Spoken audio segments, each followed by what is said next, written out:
how did we get to this place, and what do we do? How do we get back to where we came from? Well, to start with the first part of your question, it was very clear that Christ in the Gospels wants us to be in the world, but not of the world. On one hand, we have to protect our kids, our families, our communities in a Christian way. On the other hand, we have to turn outward to a corrupt culture. We can't ignore it, or it's going to swallow us up. We have to prioritize protecting the faith, but we also have to reach out into the world.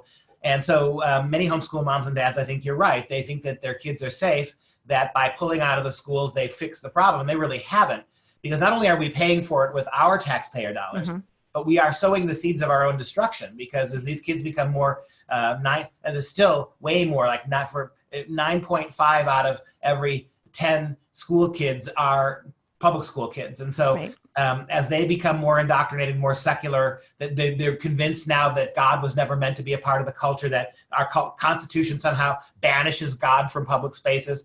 These are the lies our kids are being told. And as they get older and older, and the generation that leaves college becomes the millennials, 54% of millennials believe in some sort of some kind of a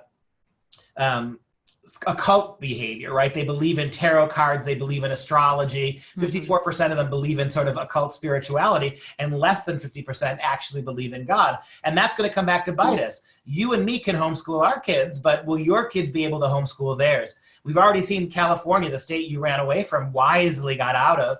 California is trying to put the screws to homeschoolers. They're trying to force state agents into homeschool families to kind of watch and see what's going on, and this is beginning to spread. So that's the first part of your question, I think. And how we got here is really kind of basic, it seems to me. Our churches have stopped fighting this battle. The churches have become, I argue that the institutional Christianity, church Christianity, is on life support in this country because they don't want to stay, that 501c3, I can't tell you how many pastors I've met who've told me, gee, Dr. Pesta, we'd love to have you speak here, but I've got 4 public school teachers in my congregation. I can't upset them, right? And so all of this temerity on the refusal of our Christian pastors to actually wade into this, to take a side, because if they were doing that, if our Christian pastors were doing it, they would ultimately be telling the moms and dads, you've got to get your kid out of these schools. You're not going to be able to fix them.